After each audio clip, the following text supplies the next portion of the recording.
All right, I know I'm the last session that's standing between everyone here and beer. Unfortunately, I'm not going to go easy on you. This is going to be pretty hardcore, but I think and I hope it'll be useful for you. So my name is Patrick Dubroy. I work on the Google Chrome team in the Munich office in Germany. And I'm really happy to be in Sweden for a couple reasons. First of all, it's actually much warmer here than it was in Munich, if you can believe it. That's not what I was expecting, but it was 1 degree and snowing yesterday in Munich. So 13 degrees and sunny is much nicer. The other reason I really like Sweden is you guys have these awesome cardamom buns. I've never had those before, but they're amazing. I've had like 5 of them so far. So I'm here today to talk about the Chrome developer tools. So how many people here are web developers? So that's the majority of people. And how many people have used the Chrome developer tools before? Cool, that's quite a few. It's probably about 3/4 of the room. So you guys are in luck because what I want to mostly focus on today is some more advanced stuff in the developer tools, the kind of things that can help you build really amazing high-performance websites. These days, we're really doing a lot more on the web than ever before, right? And people expect more from web apps. They expect rich animations, 60 frames per second, that sort of thing. So I want to talk about some of the tools that we have in the Chrome developer tools that can help you achieve these kind of high-performance web apps. For those that aren't familiar with the Chrome developer tools, it's basically a set of tools that's built into Google Chrome, and they help you inspect, debug, and optimize web apps. So basically, tools for making great web apps. Now, before we get into the developer tools, I want to explain a little bit about Chrome and our release process that maybe some of you are familiar with. So on Chrome, we have this very fast release cycle. And this was moved to several years ago after Chrome had been out for a while. And it's been really successful. And in the meantime, a lot of other browser developers have adopted something similar. So in Chrome, we have basically a 6-week release cycle. That means at any given time, there are 3 major versions that are out there. And so currently, the stable version of Chrome is at version 30. We have a beta version, which is 31, and then the dev version. So this is really fresh. Dev is built once a week, is on major version 32 now. And then Canary is what we call our nightly builds. So basically, like, literally I check in code, and the next day, you can have it in your hands in Canary. And the reason I wanted to talk about this is because with the dev tools, we really encourage people, developers who are using Chrome, we encourage you to have a version of Canary as well as a version of stable. And the reason for this is that Canary really contains the latest and greatest. And that's both in terms of the platform technologies, but also in terms of what's in the dev tools. And dev tools really moves along quickly. And so it's good, it's really helpful if you have the latest and greatest. But at the same time, you want to have stable so that you have a good sense of what the majority of your users have, right? Most of your users are not going to be using Canary. You may have some on beta, but most people are on stable. And the nice thing is that if you have both of these browsers, they actually don't conflict. Canary, by default, will use a separate profile. So you can easily run these side by side and use Canary most of the time and go back to stable when you want to see what things look like on stable.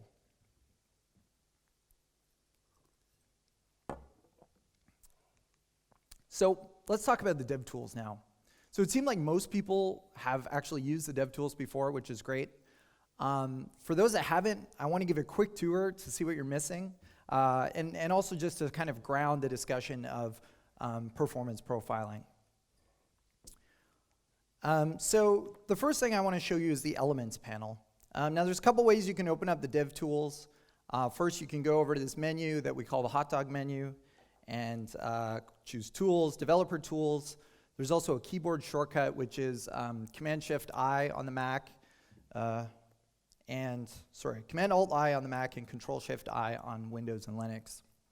But what I usually do is actually just right-click on an element and choose Inspect Element. And this will open up the Elements panel with a focus on the element that I clicked on.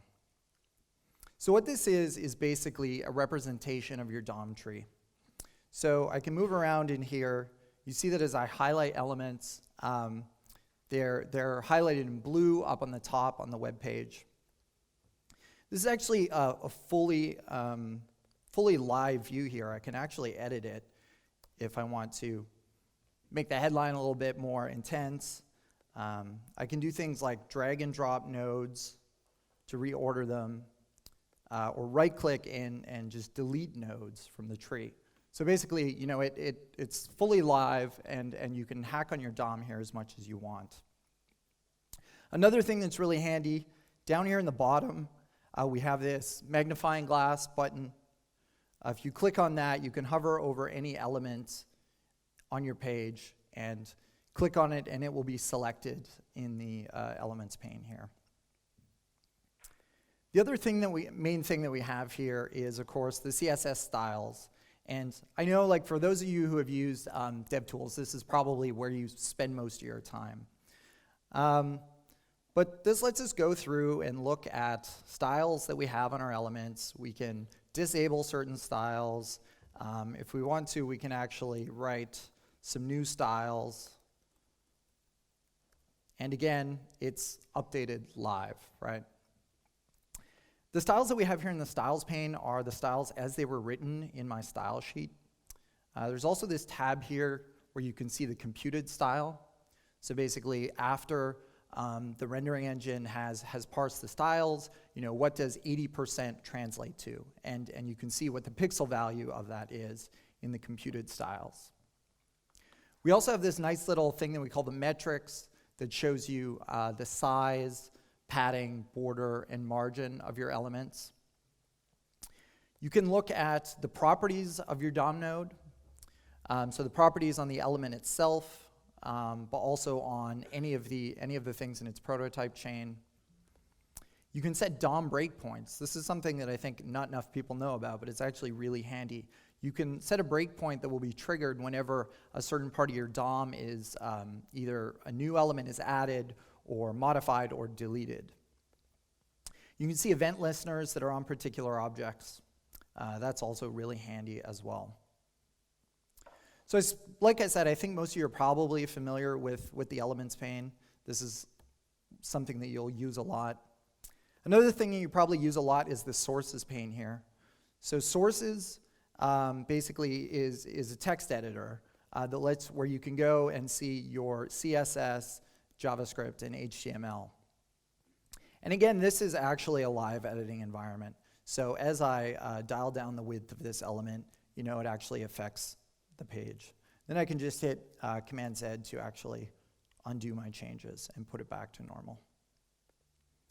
We've also recently launched a new feature, fairly recently anyways, in Sources, which is that you can have it sync to the local file system so that you can actually do all your editing in the DevTools.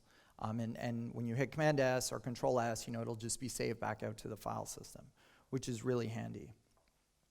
I should mention as well the settings for DevTools. So this is where you go, if you want to tweak some settings. But we also have a lot of really helpful development options that you don't want to have turned on all the time.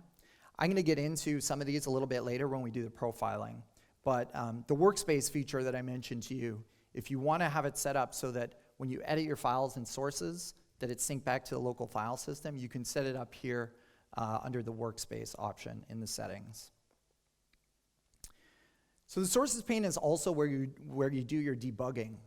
If you have, say, a JavaScript file open, you can set breakpoints just like you would expect from Visual Studio or Eclipse, right? Just click in the gutter. Another really nice feature that I like in Sources, if you have JavaScript that has been minified, it's basically impossible to read, right? I mean, this is completely unreadable. We have this nice feature for pretty printing JavaScript. So this little button down at the bottom with the braces on it, if you click on that, it'll actually reformat the JavaScript and make it much more readable. And we've had that feature for a while. We've also recently launched it for CSS. And of course, when you're in the sources pane, when you are debugging, we have all the features you would expect from a debugger. Watch expressions. You can view the call stack when you're stopped at a breakpoint. View the values of local variables, that sort of thing. So the other main panel that you'll use a lot in DevTools, that most of you are probably familiar with, is the console panel over here on the right. So the console is where all your log messages will appear.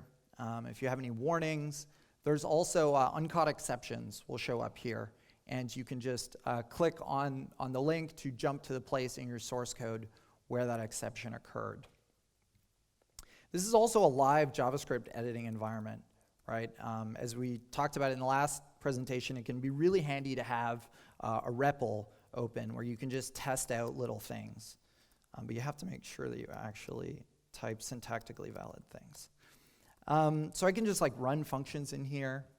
I can actually drive my slides through this, which is kind of cool. You can inspect variables that are in the global context. So I can look at the window object here and drill down into it. If you have a DOM node, you have, say, a reference to a DOM node, and you want to see where it appears in the DOM, you can actually use the inspect function, which is really handy. So I'll just inspect the document body. And it pops me over to the elements pane and highlights the body in this case.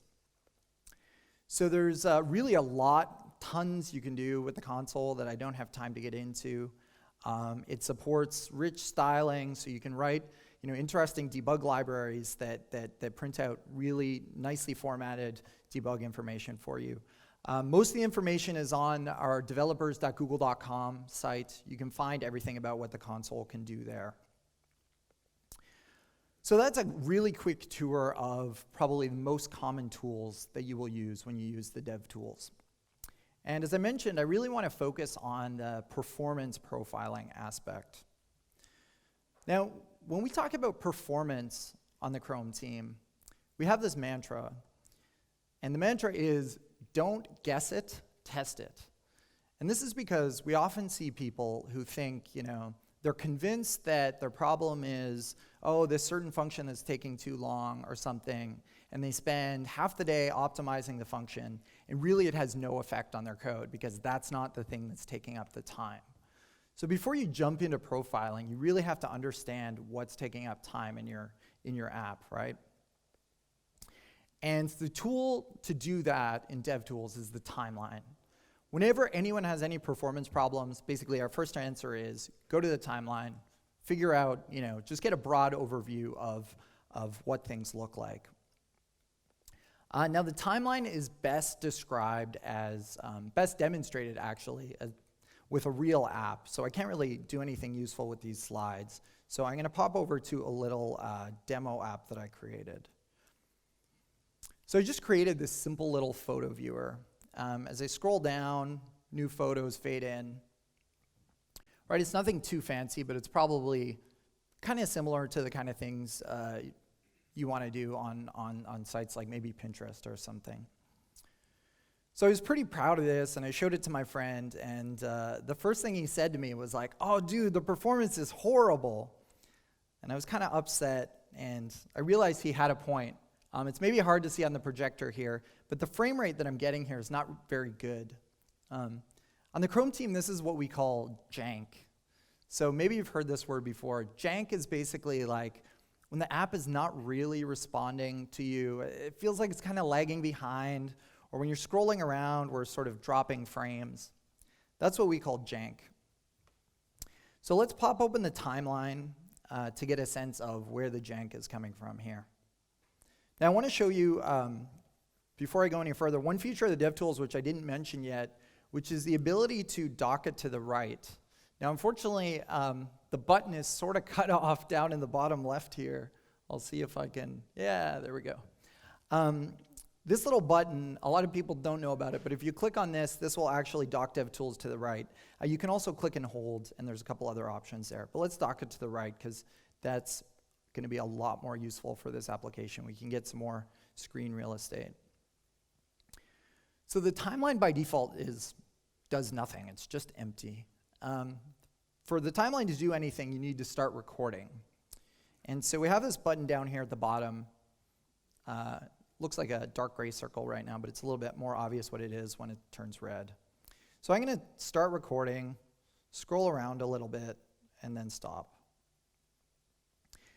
So this is what a basic timeline looks like. Now it's a little bit much to take in, I know, but it's really pretty simple. Up top here, we have a summary view. So this gives you a broad overview of what events have taken place in your app. And as I select portions of the timeline, you can see that the detail view down below updates to match the portion that I've selected. Now timeline, the bars up top, you can see there's 3 different rows. The first row here in blue represents loading events. So, going out to the network to fetch JavaScript, HTML, CSS, or loading images. And this could actually be pulling it off the local file system too, as I am in this case. The middle row here in yellow represents JavaScript events, or time that your app spends in JavaScript. And this includes event handling, and it also includes any garbage collection time. The third row, we have some stuff here that's in green and in purple. And the stuff in green is painting events, and the stuff in purple is layout events. So, this gives you a broad overview of where time is being spent in your app. And by the way, if you ever forget about what these things represent, there's this handy little legend down at the bottom. And you can actually disable certain things. If you don't care about loading events, if maybe you don't care about scripting events. In this case, I just want to look at scripting events, so I'm going to uncheck the other boxes. Now, one of my favorite things about timeline is actually not using it for performance profiling, but using it just to understand how an app works. It's really, really handy for that. Sometimes I see a cool site and I want to understand, like, okay, what are they, how are they driving their animations or something like that, and I want to dig into their code. And if I just do view source, it's almost impossible, right? You have no idea where to begin. Timeline actually lets you kind of hook into the various events that are being handled and then drill down into the code to see how those events are being handled. So in this case, I can see that this app is doing something on scroll. And I can actually drill in and see, I actually have a link right here that will take me to the source that's handling the scroll event. So right away, I can get a really quick sense of how this app is working.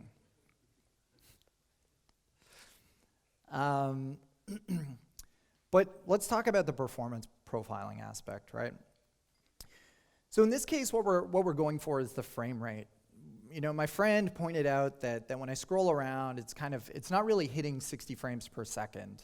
And ideally, you want it to be at 60 FPS, or at least on the native machine refresh rate. And some machines aren't 60 frames per second, but 54 or whatever. But you want it to be high.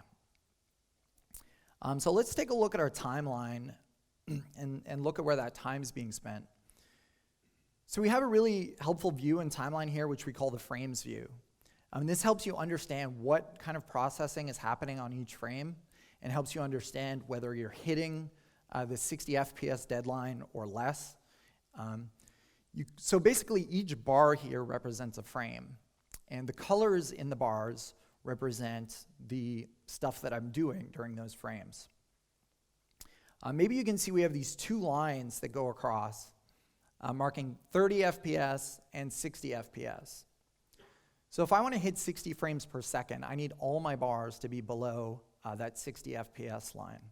And you can see that I'm not even close here, right? This is really bad. So I see what my friend was complaining about. So I can use the timeline to drill down into one of these events. So let's take this one, for example. I have a JavaScript event. It took almost 45 milliseconds. That's really bad, right? That's a few frames. That's almost 3 frames. So I can drill down into here and see what's happening. And there's a couple things I noticed. So first of all, I can jump to the source code and take a look at where the time is being spent. I also noticed that there's a bunch of GC events here. And this is kind of bad. It means that I'm probably allocating way too much memory. A little bit later in the talk, I'm going to talk more about the memory. So let's just focus on the JavaScript for now. So I could jump to the spot in my code where the time is being spent, but it may not be obvious just from looking at this exactly where I'm spending my time. So to do that, I'm actually going to create a CPU profile. So I go over to the profiles pane here. DevTools includes a couple different types of profiles. We have JavaScript CPU profiles, and right now some heap snapshot and heap allocation profiles. And there's an experimental feature to do Canvas and WebGL profiling as well. But let's look at the JavaScript CPU profile. So I'm going to click Start. It's just like the timeline. I click Start to record, and then Stop again. So we have a few different views here for understanding where your app is spending its time in JavaScript. So you can switch them through this little selector box down at the bottom. This is the top-down view. So I can go in here and drill down in.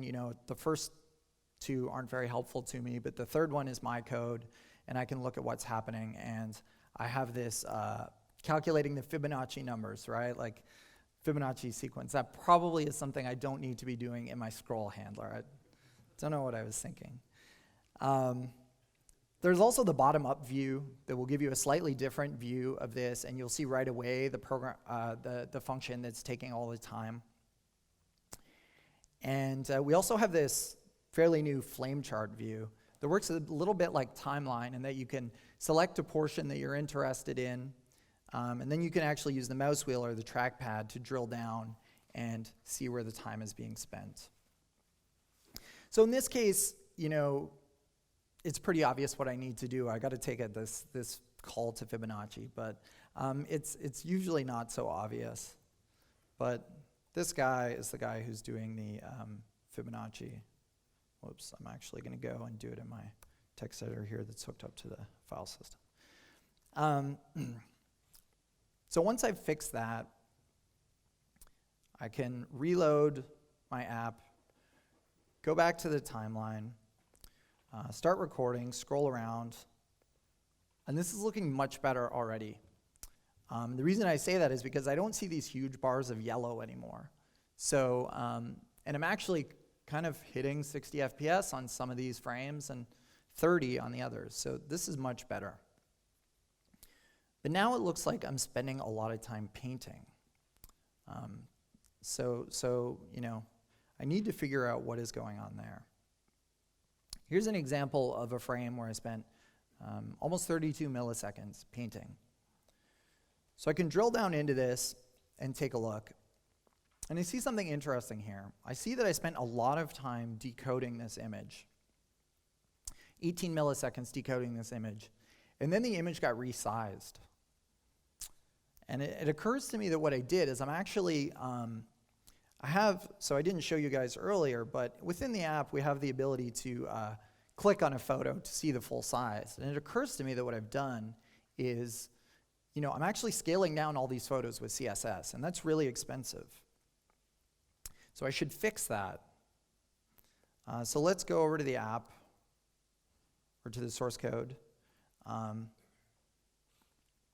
rather than using the full-size image, I'm going to use some pre-scaled images that I prepared ahead of time to see if this gets rid of the that huge resize time. And let's take a new timeline. And I think this is looking better.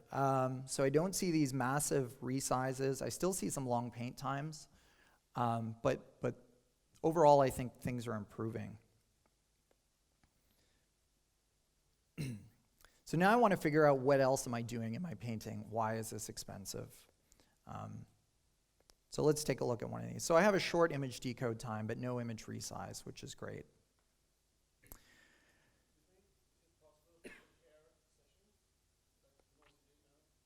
To compare timelines, I don't believe there's any way to do that, no. Anyway, so if I'm trying to debug now, I'm trying to understand where the time is being spent in painting. And you can see that at this point, the timeline doesn't tell me too much. Right? I can figure out which element is getting painted, but it's not clear to me why I'm spending so much time. So I want to show you a feature called continuous page repainting. So if you go to the settings, you can turn this feature on. And what this does is, normally Blink, which is the rendering engine, also sort of known as WebKit, normally it will only paint if it needs to, right? If nothing's changing on the screen, it doesn't need to paint all the time. This mode makes it paint all the time. And the reason for this is it allows us to actually look at what we can change in the app to figure out why these paint times are long. So you get this nice little sort of HUD up at the top that's showing me that when it's continuously painting, it's spending about 20 milliseconds in a paint, right? And that's bad. I'm never going to get 60 frames per second if I'm spending 20 milliseconds painting, because 16 milliseconds is my deadline for 60 frames per second. And so what we can do now in this paint mode is actually go over to our elements pane and start exploring kinds of styles we can disable and see how they affect paint times. We also have this handy feature. If you think there's a particular element on the page that might be causing long paint times, you can actually just press the H key, so as in the letter H, to hide it. And you can see in this case that I believe it had a minor effect on the paint times here, but we've still got pretty high paint times. I really want to figure out why that is, so I'm going to start diving into my styles. So if I look on the photo, I can look at some styles that might be expensive. I happen to know the box shadow is something that tends to be expensive. And I can uncheck box shadow, and I see that actually has a pretty decent effect here. So I at least got a few more milliseconds. Now I'm hovering around 16 milliseconds. That's pretty good. But, I don't know. That's not everything. It still seems like I'm spending a lot of time painting. If I look at my image, though, I run across this thing, this style, WebKit filter, and I'm using this to oversaturate my photos, make them pop a bit more. And I happen to know that WebKit filter is also an expensive style. And so I see what happens when I disable that, and you can see just how expensive it was, right? Like the paint times got cut in half for these elements based on the filter. And that's because, the filter has to examine basically every pixel in the image and do the saturation calculation on it. So, if I really wanted to keep the saturation in here, then what I should do is actually prepare the images ahead of time and do the saturation then. So I'm just going to pop over to the text editor here and get rid of the saturation in my source code so that that's not screwing us up anymore. And I'm going to turn off continuous page repainting now because that will confuse things a little bit. So let's reload the page and go back to the timeline and scroll. And this is looking much better now, right? There are a few frames that are popping through pretty high, but for the most part, we're settling in here, especially on the right-hand side here. We're settling around 30 frames per second mostly, right? So this is a big improvement. There's one more feature that I want to show you if I was able to successfully trigger it. You'll sometimes see these little warning icons show up in the timeline. So it's a little bit hard to figure out what this is. This is sort of faded out, which indicates that the warning is actually on, not on this event itself, but on one of its children. So if I drill down, I can see exactly what caused the warning. And there's this note here that says, forced synchronous layout is a possible performance bottleneck. So this is pretty handy, like DevTools is telling me that I may have some performance problems here. And I can actually jump to the spot in the code. It explains, where the layout was invalidated and where the layout was forced. To give you a short summary of what the problem is here, basically when you modify the DOM, Blink will need to recalculate the layout to figure out where elements are positioned. And as an optimization, it actually waits to recalculate the layout until it really needs it. Because when you manipulate the DOM, there's a good chance you're going to do something else to the DOM, right? And if we were constantly recalculating the layout, it would get really expensive. But what I have here is actually, I'm asking for the client height of an element. So the current height, and I'm asking for it right after I've added a new child to this element. So what's happened is the layout is invalid now, and it doesn't know what the height is. And by asking for the height, I've forced it to stop what it's doing and figure out what the height is, right? And I'm doing this inside my scroll handler, which is quite slow. So this is something that you want to avoid, and it's quite handy that DevTools just points this out for you. So I'll find the spot in the source code here. I've already got a fix ready.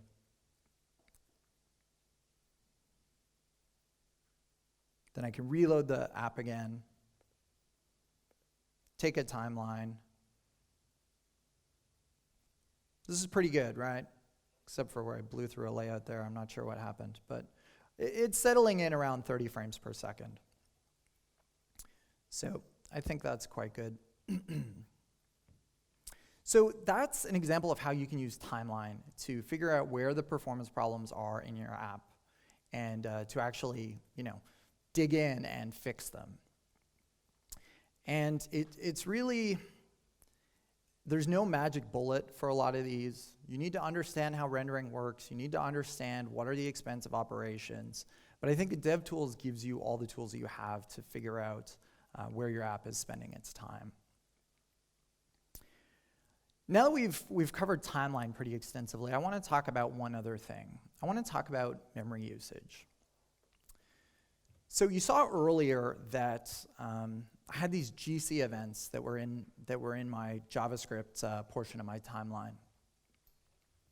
And I think that, unfortunately, a lot of web developers don't really concern themselves too much with memory usage, which I think is a bit unfortunate because memory usage can have a very big effect on your performance. So you saw in my timeline, right, I had several milliseconds that were taken up by the garbage collector. And that's not the garbage collector's fault, that's my fault. It means that I'm allocating a bunch of objects that need to get collected. And even worse, what I could be doing is maybe leaking memory. And this is something that is actually, unfortunately, it's surprisingly easy to do. Now, a lot of JavaScript developers that I talk to when I talk about leaking memory, they're like, what are you talking about? You can't leak memory in JavaScript, can you? Well, I suspect you guys know that yes, you can leak memory in JavaScript or in any other managed runtime like C#. Now a memory leak in JavaScript is different from a memory leak in C. But to understand how you can leak memory, I want to talk a little bit about garbage collection. And this is something that I think a lot of people look at it as being this thing that's just magically helping them out, but it's actually pretty simple. So JavaScript objects are allocated in a portion of memory called the heap. And let's say that these white objects here are JavaScript objects. So they've got references to each other, and they basically form a directed graph.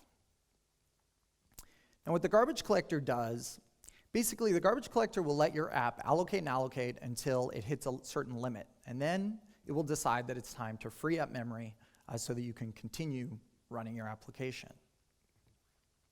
So the garbage collector begins with a set of objects that it calls the roots. And exactly what a root is varies from VM to VM and from language to language. But essentially the roots are the things that the garbage collector, for one reason or another, knows are alive. So a good example of this is local variables in a function. So the garbage collector, if it pauses a function to do a garbage collection, it knows that the function needs those local variables, right? It's still using them. And all the way down the stack, the local variables of all the callers, it needs to keep those alive. So what it does is it marks those objects as being alive. And then it traverses through the graph, finding all the other objects that can be referenced from these roots. And then basically now it's found everything that it's even possible to reference from within your application. And that means that anything else is garbage and it can be deleted. So maybe you can see then how it's possible to have a memory leak in JavaScript, right? It's just you've kept a reference to an object that you no longer need. Now I want to show you an example of how you can use the dev tools to maybe diagnose a memory leak and fix it. So I've been kind of naughty here, and I actually inserted a memory leak into this. But I'll show you how I might have noticed it if I didn't already know it was there. I haven't shown you yet the memory view of the timeline, but the memory view is obviously a handy way of understanding the memory usage that's used in your app. When the timeline is running, you'll see we have this chart. You'll see the memory usage going up and up, and you don't need to be afraid of that because that's how garbage collection works. If I actually trigger a garbage collection, you'll see that it drops again. Basically, the garbage collector just lets you allocate and allocate and allocate, which is that memory, that line going up and up. But when the garbage collection occurs, it should go back down. Now, if you notice a case where your app's memory usage is kind of getting higher and higher, and it shouldn't be. So for example, like in this case, the page is basically back where I started from, right? So I don't expect to see my memory usage climbing unending. The other handy feature we have here is this counters view down at the bottom. This lets you keep track of how many DOM nodes, event listeners, and document objects are in your app. And the reason we have these counters is because these are a few places where people commonly leak memory. And I'm, in this case, interested in the DOM nodes. So let's look at a big portion of the whole timeline here. Oops, I wasn't actually leaking memory when I was recording before. So I'm just clicking on some images here and then going back to a steady state. So I shouldn't expect that any more memory is being used. But if I select this timeline, you can see that the number of DOM nodes is going up and up and up. I have a step function. And that's bad news, and it indicates that I may have a memory leak. But this view itself doesn't really tell me how to fix that memory leak or even where it occurs. So again, just like we did with JavaScript, I'm going to go over to the profiles pane here to try to figure out where the memory leak is. And what I'm going to use here is the record heap allocations. So I'll start running that. It's just like timeline. You have to start and stop it manually. And when I do that, you'll see that we have these bars that appeared across the top of the screen. There's some bars in gray and then some other ones in kind of purpley blue here. The gray bar represents objects that were allocated but freed by the garbage collector. So we're not worried about those, right? That's not a leak. The blue ones are the ones that may be where our leak is. So if I select a portion of this to look at, I'll try to bump up the font size a little bit. I'm not sure if that's going to help though. Basically, they're organized here based on their constructor function. And in JavaScript, the constructor function is kind of the equivalent of the class, right? So this tells us what kind of objects we have. And objects that are listed in parentheses, these are internal V8 JavaScript engine objects. Usually you don't need to worry about these. But the one that jumps out at me is this HTML image element. So I've got two images that were allocated and we're never freed. And I'm a little bit suspicious, obviously, because I have this photo viewer, and, well, it's working with images. So if I actually dig into this, I can view a particular image and see what the path is. How did basically, how did the garbage collector get to that object? What is the path to that object that kept it alive? And if I dig in here down at the bottom, it's a little bit hard to parse here, but I have an image. It's telling me my image is referred from the context of a function. And then if I drill down a bit more, it's a function that's in an array in the window object. And once you've encountered one of these before, you start to recognize what this is. This is actually an event handler. And let me show you the code that I have so you can get a better idea of how this memory leak came about. So this is the code that runs when you click on an image and I show the full size. I create a new image and add it to the DOM. Then what I wanted to do is, if the image is open and the user resizes the window, then I want to make sure the image gets resized as well. So I added a resize handler to the window. And maybe some of you see already what the problem is here. So I create a new image, which is eventually going to get removed from the DOM. But I'm referring to it in this event handler, and the event handler never gets removed. So the event handler needs to keep a reference to the image. A more visual way of explaining it is we have this window that has a document, a body, and eventually there's an image. And we created this function, which is an event handler, that refers to the image. And when we add the event handler to the window, then the window now has a reference to the function. When the image gets removed from the DOM, the garbage collector can't free it because it's still referenced through this function. So the answer would be to go into this code and either manually remove the event handler or maybe do something different. Maybe I can reuse images. There's a number of ways that I could fix this. But memory, when you're looking for memory leaks like this, it's actually, there's no perfect answer. There's no way we can just say, oh, here's your memory leak, because we have no way of knowing whether you're doing that intentionally, whether you're going to use that object again. And the garbage collector has no way of knowing whether you're going to use that object again. So really, it's all about understanding what your app is doing and kind of, hunting for things that look suspicious. It's hard, but it's kind of fun, if you ask me. So that's an example of using the heap allocation tracking to track down a memory leak. We talked a lot about timeline and what that can do for you. One panel that I didn't mention, and I don't really have time to get into, is the network panel. This is something that's pretty well documented in online documentation, and I think a lot of people are really well acquainted with profiling the load time of their apps. And I wanted to focus more on this painting and JavaScript and memory usage, which I think is a little bit more, it's a bit harder in some ways.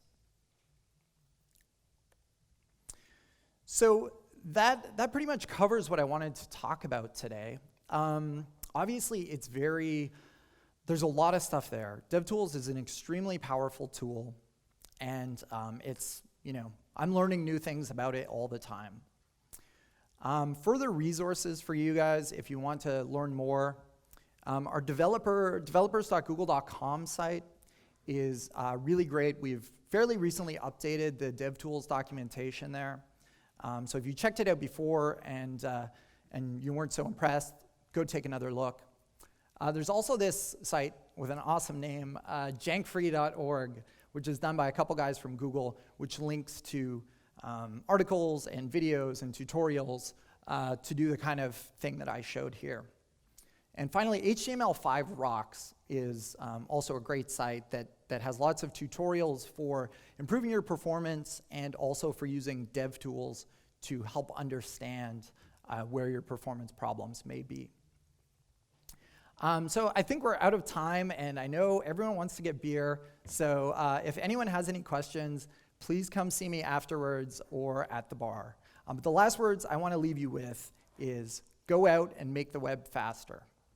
Thank you.